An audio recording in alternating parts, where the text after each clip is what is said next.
Lektion 1. En lyckad shoppingtur. Hittade du allt du behövde? Ja, som tur var fanns allt tillgängligt. Det är fantastiska nyheter. Vilket var ditt favoritfynd? Jag upptäckte den vackraste keramikvasen. Den är ganska unik. Det låter härligt. Jag blir alltid imponerad av handgjorda saker. Ja, visst. Varje verk berättar sin egen historia, eller hur? Det gör det verkligen. Jag beundrar de lokala hantverkarnas kreativitet. På tal om kreativitet, såg du de handgjorda smyckena? Ja. Jag lade märke till några utsökta mönster. De fångade min uppmärksamhet. Jag höll nästan på att köpa ett par örhängen. De var fantastiska. Det borde du ha gjort. De hade kompletterat din stil perfekt. Kanske återkommer jag för att hämta dem. Jag har fortfarande tid. Det är en jättebra idé. Vad mer hittade du? Jag hittade också några läckra kryddor. De kommer att förbättra min matlagning. Kryddor kan förvandla en maträtt. Vilka valde du? Jag valde saffran och spiskummin. De är viktiga i många recept. Utmärkta val. Jag kan redan föreställa mig de underbara måltiderna. Ja. Att laga mat med färska kryddor gör en betydande skillnad. Det gör det verkligen. Stötte du på några utmaningar när du handlade? Inte direkt. Försäljarna var vänliga och hjälpsamma.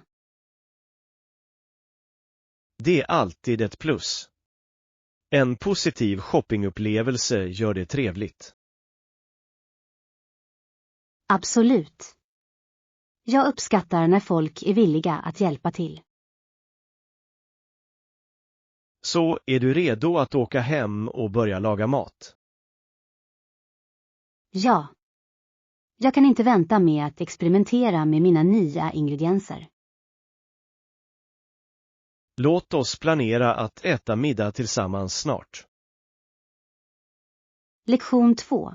Glädjen med att resa. Att resa ger oss absolut möjlighet att lära oss och växa. Jag håller helt med. Det öppnar våra ögon för olika kulturer.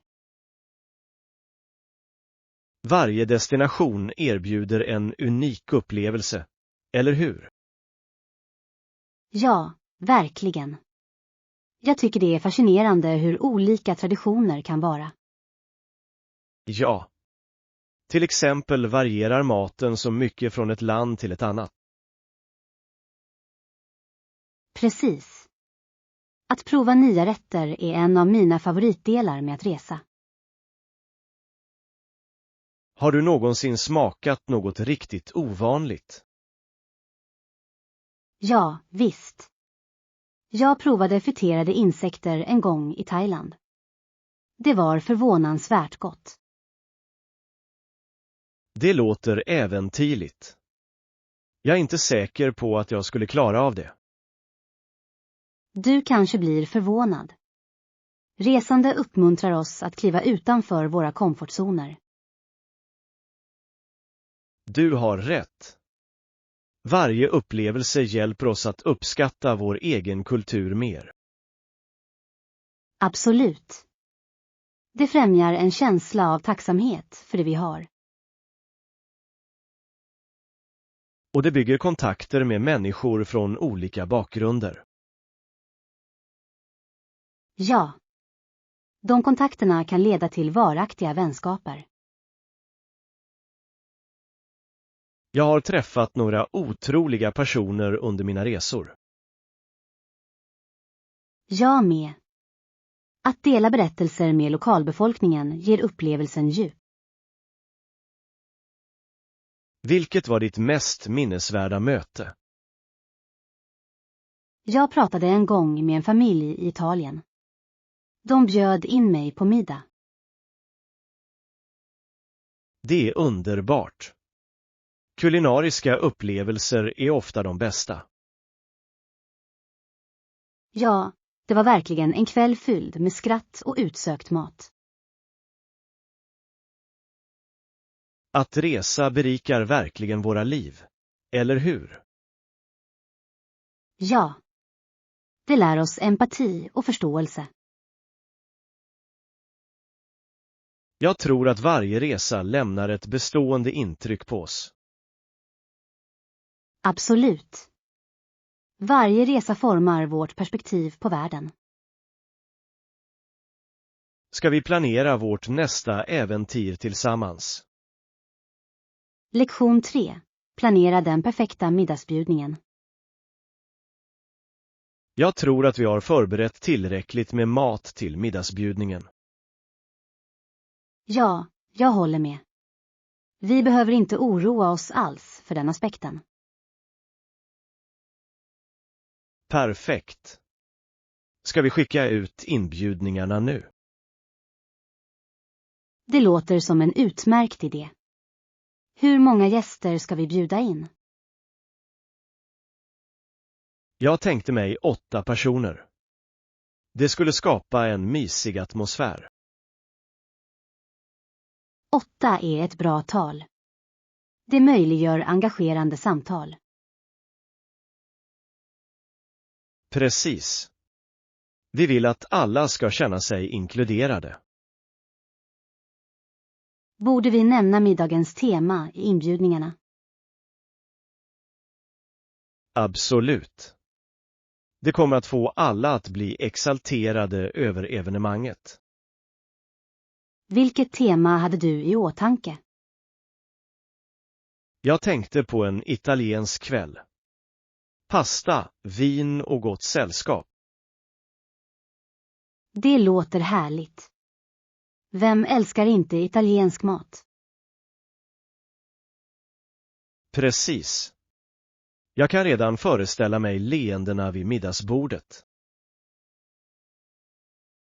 Och vi kan spela lite italiensk musik för att sätta stämningen. Bra idé. Lite stämning räcker långt. Borde vi inkludera en lapp om att ta med dryck? Ja, det är klokt. Det gör att gästerna kan bidra. Jag kommer att skriva ett utkast till inbjudningarna. Vill du granska dem? Absolut. Jag skulle gärna se din kreativa hand. Jag ska se till att de är både inbjudande och roliga. Perfekt. En touch av humor kan lätta upp tonen. Ja. Kanske jag kan lägga till ett roligt citat om mat. Det vore fantastiskt. Skratt är den bästa ingrediensen. Jag ska börja med inbjudningarna direkt. Jag längtar tills jag kan skicka ut dem och se allas reaktioner. Lektion 4. Karriärsambitioner. Hej, jag har funderat mycket på våra karriärmål på sistone. Det är intressant. Har du tänkt på din specifikt? Ja, det har jag. Jag funderar på att utöka mina kunskaper inom mitt nuvarande område. Det låter lovande. Vilka färdigheter hoppas du utveckla? Jag skulle vilja fokusera på ledarskap och projektledning. Det är värdefulla färdigheter. De kan öppna många dörrar för dig. Precis. Jag tror att de kommer att förbättra mina bidrag på jobbet. Har du funderat på att gå några kurser som kan hjälpa till med det? Det har jag. Onlinekurser verkar vara ett flexibelt alternativ. Det är en jättebra idé. Du kan lära dig i din egen takt. Ja, och jag kan balansera det med mitt nuvarande jobb. På tal om balans, hur hanterar du jobb och privatliv? Det kan vara utmanande, men jag försöker sätta tydliga gränser. Det är klokt. Att upprätthålla balans är avgörande för välbefinnandet. Hur är det med dig? Vilka är dina karriärmål? Jag funderar på att satsa på en roll inom marknadsföring. Marknadsföring är spännande. Vad lockar dig till det området? Jag älskar kreativiteten som ligger i att skapa kampanjer. Det är logiskt. Kreativitet kan verkligen göra skillnad. Jag tycker också om att analysera data för att förstå konsumentbeteende. Att kombinera kreativitet med analys är en kraftfull färdighet. Ja. Jag tror att det skulle göra det möjligt för mig att bidra effektivt. Har du funderat på några specifika företag du skulle vilja jobba med? Jag har några i åtanke, särskilt de med innovativa tillvägagångssätt. Det låter fantastiskt. Du borde kontakta dem. Jag planerar att göra det. Nätverkande kan leda till fantastiska möjligheter. Absolut. Låt oss stötta varandra i att uppnå våra mål. Lektion 5. En resa genom historien. Har du hört talas om soldaten som återvände till kriget 1917? Det har jag inte. Vad hände med honom? Efter att ha tjänat tappert återvände han för att studera medicin i London, England. Det är anmärkningsvärt. Vad motiverade honom att studera medicin? Han ville hjälpa andra som hade lidit på grund av kriget. Det är verkligen berömvärt. Det visar stor medkänsla. Ja, sannoliken. Han bevittnade så mycket smärta och ville göra skillnad. Hur lyckades han balansera sina studier och erfarenheter från kriget? Det var utmanande, men han var beslutsam. Hans erfarenheter gav näring åt hans passion. Det är inspirerande. Stötte han på några hinder under sina studier?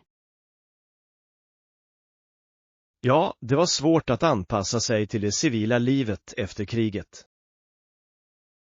Jag kan föreställa mig. Övergången måste ha varit ganska överväldigande. Det var det, men han fann tröst i sina studier och läkarkåren. Det är fantastiskt. Stöd från jämnåriga kan göra en betydande skillnad. Absolut. Han byggde upp varaktiga vänskaper med sina medstudenter. Specialiserade han sig inom ett visst område inom medicin? Ja. Han fokuserade på kirurgi och ville behandla behövande. Kirurgi kräver en stadig hand och stor skicklighet. Ja, sannoliken. Hans beslutsamhet gjorde att han lyckades utmärka sig. Vilken fantastisk resa. Det är ett bevis på motståndskraft. Ja. Hans berättelse påminner oss om kraften i att läka. Det betonar också vikten av att följa sin passion. Precis. Han förvandlade sitt trauma till en kraft för det goda. Jag tycker att berättelser som hans borde delas oftare. Jag håller med. De inspirerar oss att övervinna våra utmaningar. Låt oss fortsätta utforska sådana fascinerande historier tillsammans. Ja, det skulle jag gärna vilja. Historien har så mycket att lära oss. Lektion 6. Fotografins konst. Hej. Har du någonsin provat fotografering? Ja, jag älskar att fånga minnen med min kamera. Det är underbart. Vilken typ av fotografering tycker du mest om? Jag tycker särskilt mycket om porträttfotografering. Det berättar en historia. Porträtt är fängslande. Vad letar du efter i ett bra porträtt? Jag söker genuina känslor och unika uttryck. Det är ett bra tillvägagångssätt. Det ger bilderna djup. Precis. Jag älskar också att experimentera med olika vinklar. Vinklar kan dramatiskt förändra ett fotos effekt, eller hur? Ja. Ibland gör en enkel förändring i perspektiv en enorm skillnad.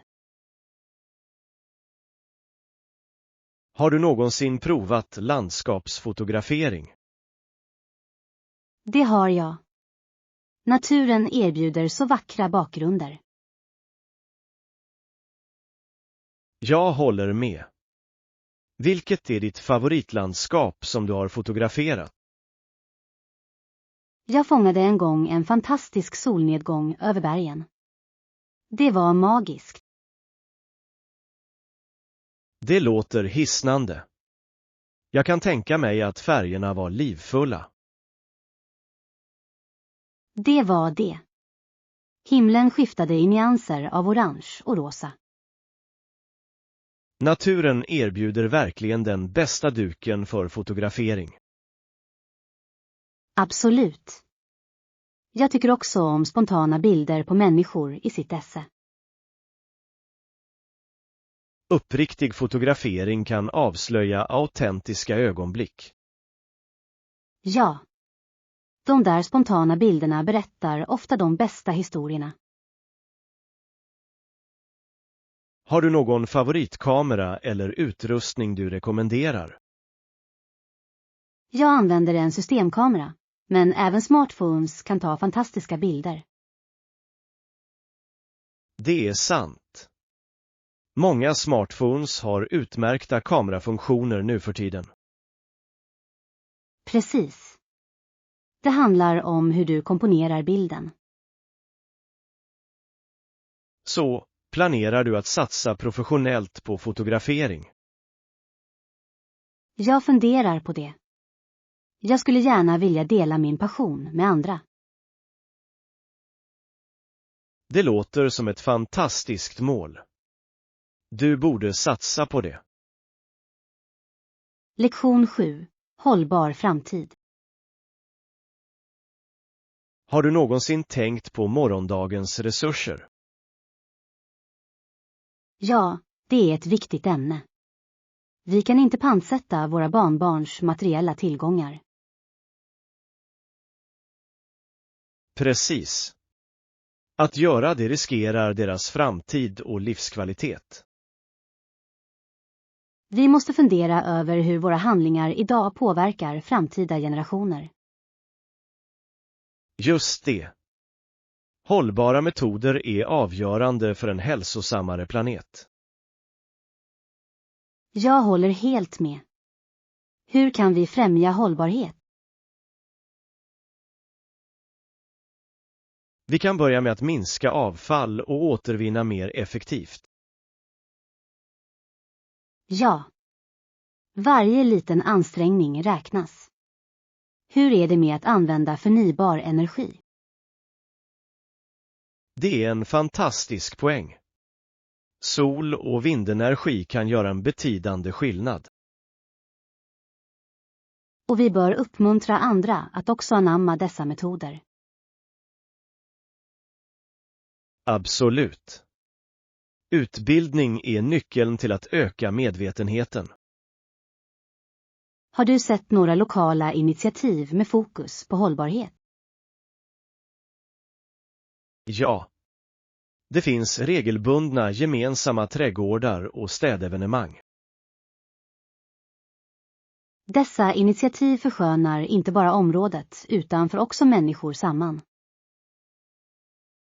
Ja, verkligen. Samhällsengagemang stärker våra gemensamma ansträngningar.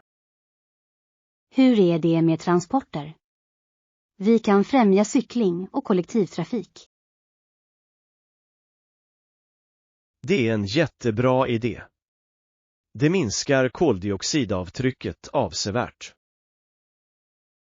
Dessutom är cykling ett roligt sätt att hålla sig aktiv samtidigt som man hjälper miljön.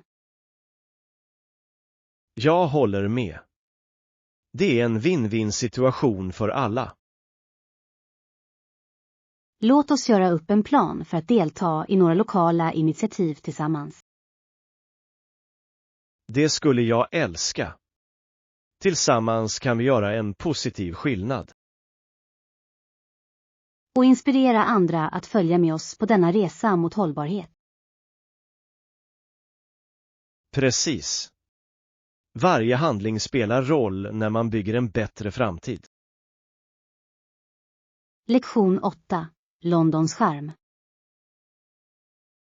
I centrala London är dessa byggnader kända för sin gotiska arkitektur. Ja, de är fantastiska. De invecklade detaljerna är verkligen fängslande. Och vi får inte glömma ljudet av den stora klockan känd som Big Ben. Absolut. Det är en så ikonisk symbol för London. Har du någonsin hört den klirra? Det är ganska imponerande. Ja, det har jag. Ljudet genljuder i hela staden. Det ger en viss charm till atmosfären, eller hur? Det gör det verkligen. Jag känner mig som i en sagobok när jag hör den. Många besökare kommer bara för att uppleva det ögonblicket. Jag kan förstå varför. Historien bakom dessa byggnader är fascinerande. Ja, varje byggnad har sin egen historia att berätta. Vet du hur länge Big Ben har stått?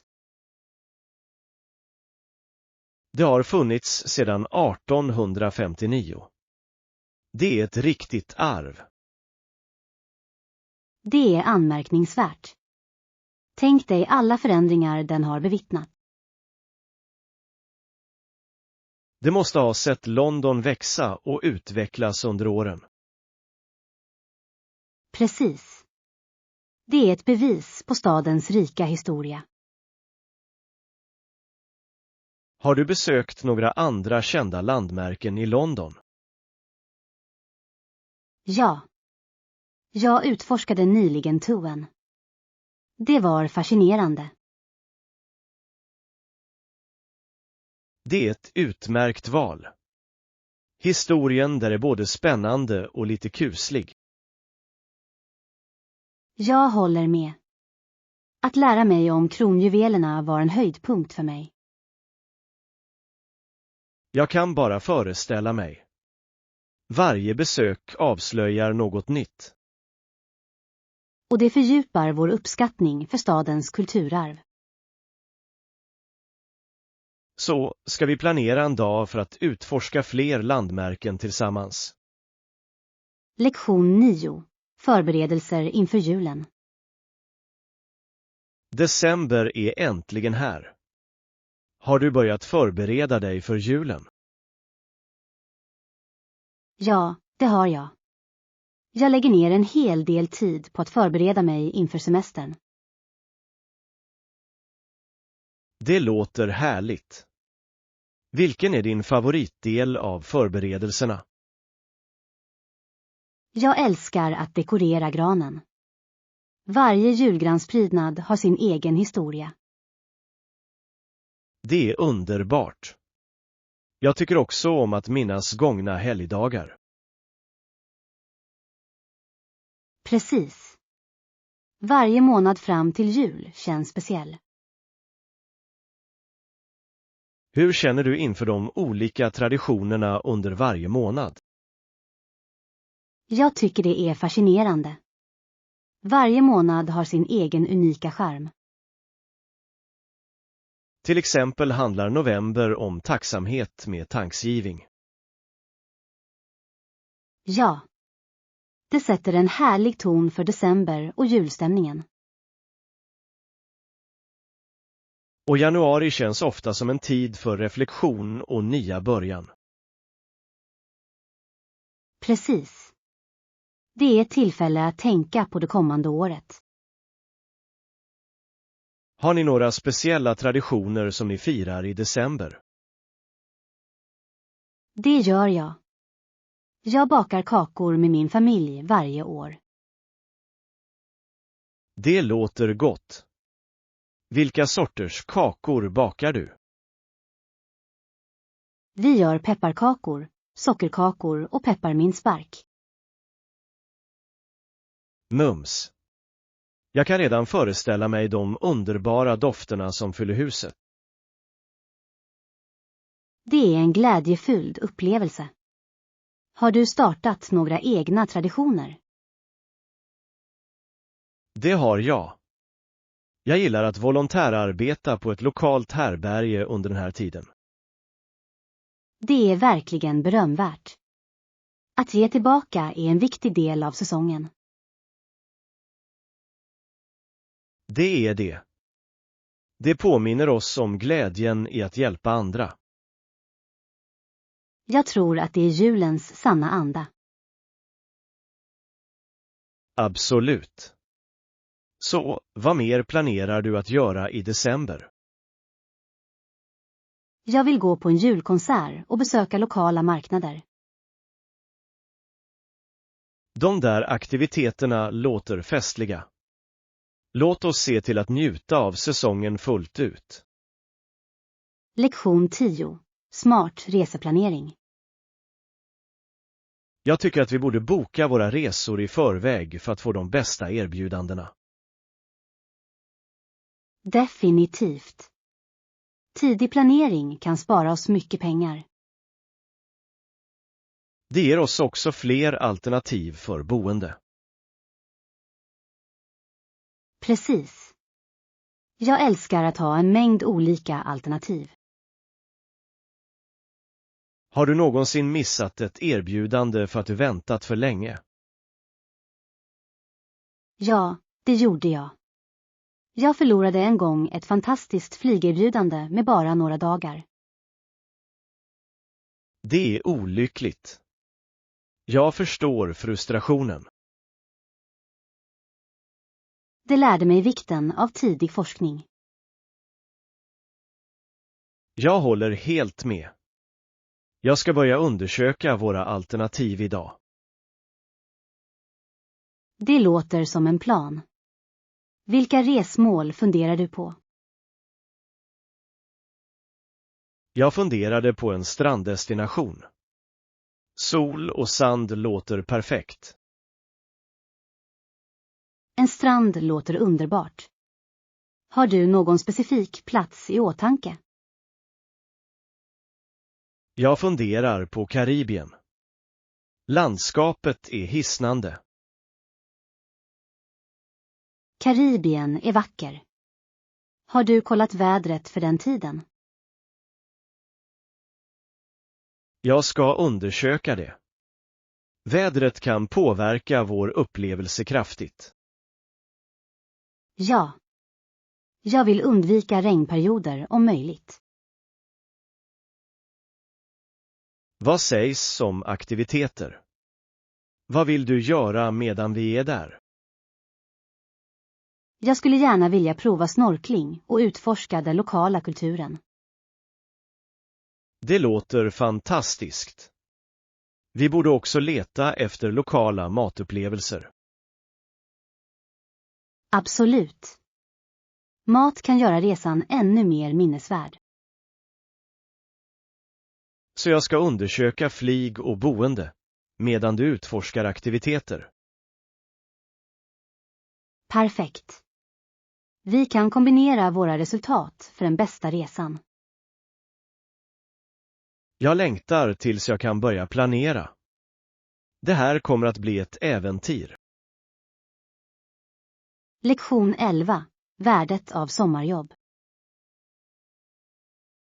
Många unga människor i Nordamerika tar sommarjobb samtidigt som de går på gymnasiet eller universitetet. Det är sant. Sommarjobb ger värdefull erfarenhet. Ja, det gör det. Vilka fördelar tror du att dessa jobb erbjuder? För det första hjälper de eleverna att utveckla viktiga arbetsfärdigheter. Jag håller med. Färdigheter som kommunikation och lagarbete är avgörande.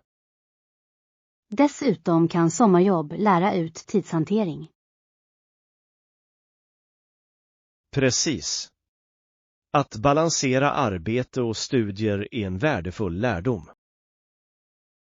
Och de kan också introducera unga människor till olika karriärsvägar. Det är en bra poäng.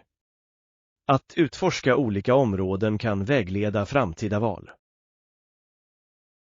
Har du någonsin haft ett sommarjobb? Ja, jag jobbade på en lokal bokhandel. Det var underbart. Det låter härligt. Vad tyckte du mest om med det? Jag älskade att rekommendera böcker till kunder. Det var givande. Jag kan tänka mig det. Att hjälpa andra att hitta rätt bok är givande. Hur är det med dig? Hade du ett sommarjobb? Jag arbetade som lägerledare. Det var både utmanande och roligt. Det låter spännande. Vilka aktiviteter organiserade du?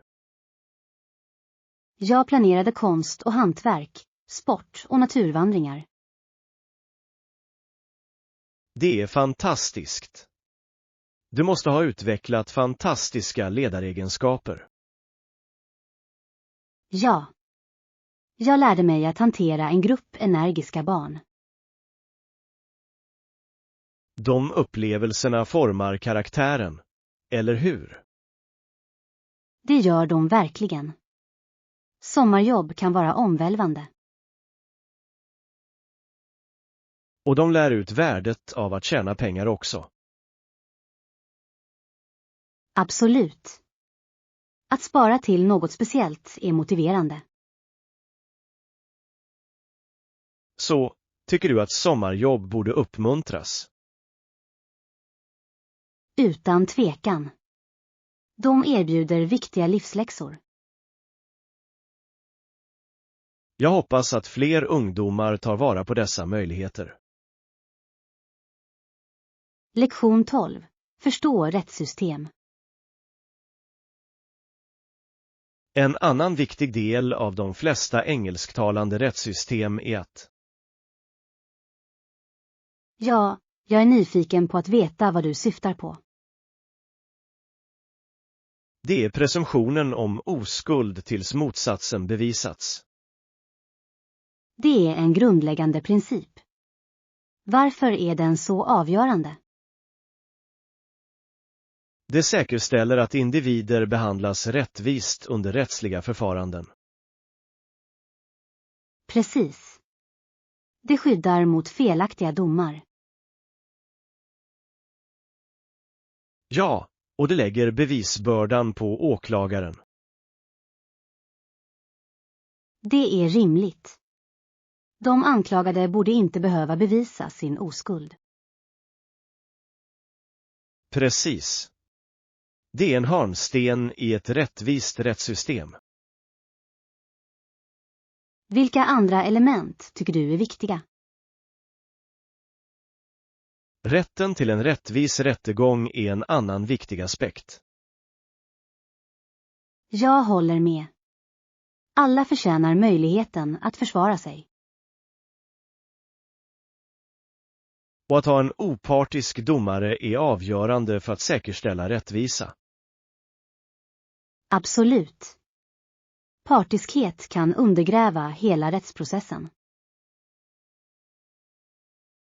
Dessutom är tillgång till juridisk representation avgörande. Ja. Utan en advokat kan det vara svårt för enskilda att navigera i systemet. Hur är det med juryernas roll i dessa system? Nämnder spelar en viktig roll i att avgöra skuld eller oskuld. Precis. De återspeglar samhällets värderingar och perspektiv.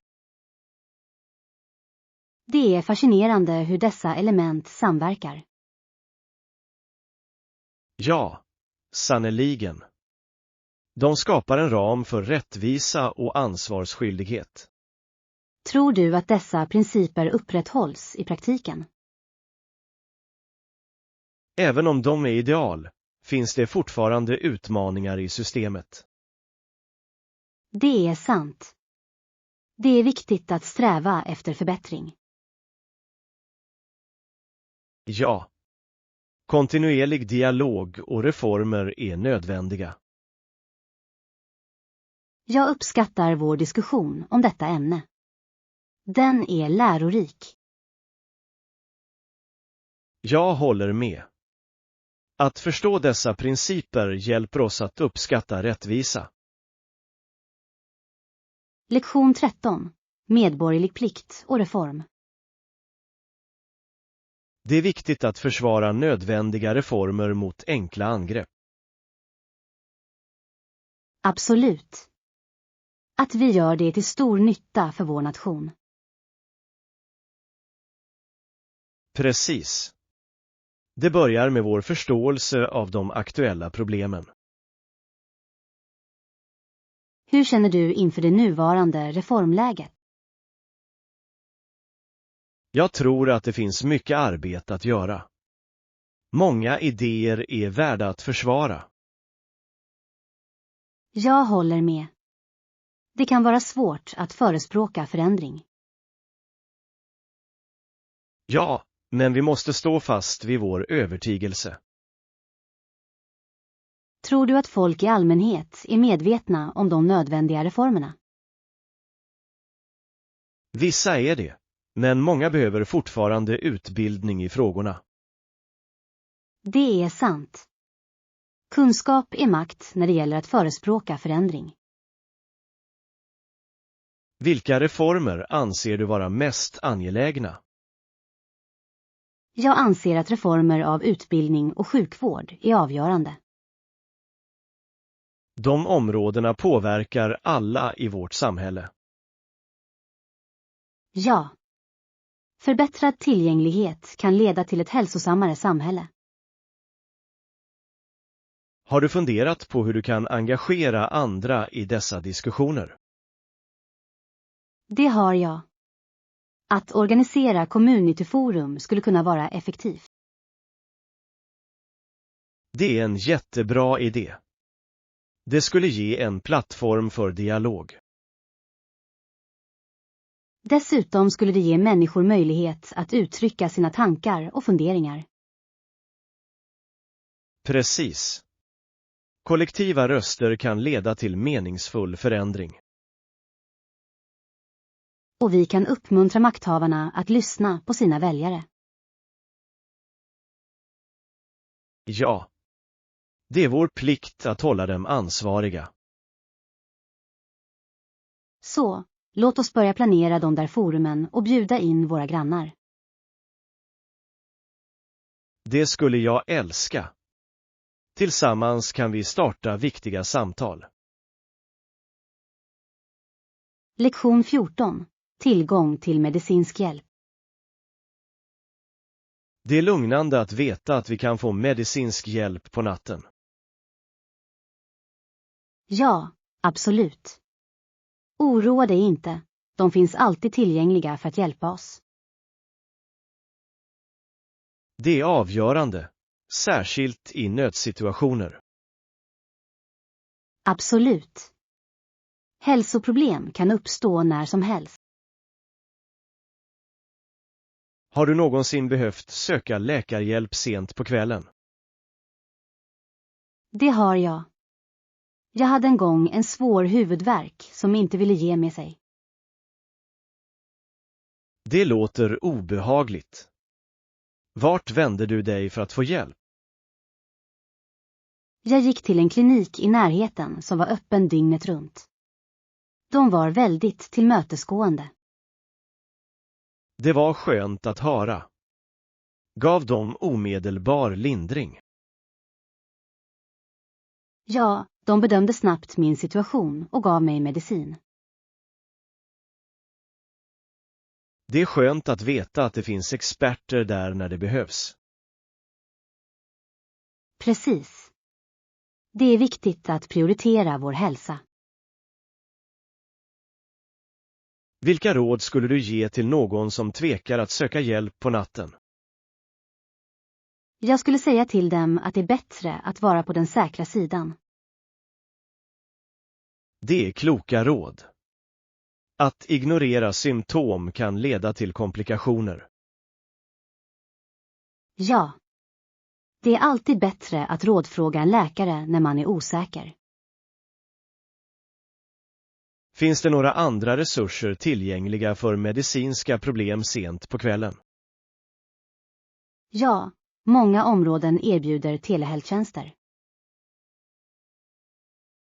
Det låter smidigt. Att rådfråga en läkare via telefon kan vara bra.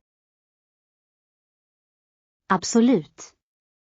Den ger vägledning utan att man behöver lämna hemmet. Så, om någon är osäker, kan de ringa för att få råd först? Ja. Många läkare kan bedöma symptom via telefon. Det är fantastiskt. Det minskar ångest när man söker hjälp. Ja, hälsa är prioriterad, oavsett tidpunkt. Jag är glad att vi kan förlita oss på dessa resurser.